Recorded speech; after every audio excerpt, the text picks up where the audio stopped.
लगाण लघुचाप वर्षा जुगु पाटणा अंचल परिस्थिति बेहाल हो पड़ी। रास्ता घाटू आरंभ कर घर लोक मैंने बाहर को बाहरी पार नथुवा बेले गाड़ी चलाचल संपूर्ण भाव ठप हो जाइछि। बुधवार दिन प्राय 1 घटिका समय ढेंकीकुट पाटणा को लंबी 220 जातीय राजपथ मंगलपुर स्थित हाड़खाई नाल पुल ढेंकीकुट पटु एक धान बुझे 709 गाड़ी आसुथिबा समय पुल उपरे 3 फुट उच्चर पानी चलुथिबारु 709 गाड़ीटी पुल उपरु पानी रे भासी जाउथुबा दृश्य देखिबाकु मिलिथिला।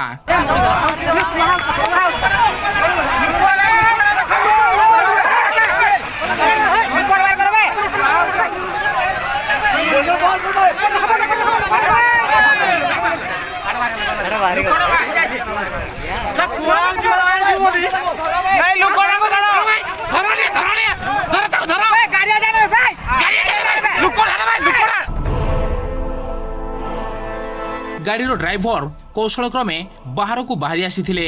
यह देखि स्थानीय लोके पाटणा अग्निशम विभाग को खबर देइथिले। खबर पाई अग्निशम विभाग घटनास्थल पहुंची 709 गाड़ी को उद्धार करि पाई नथिले।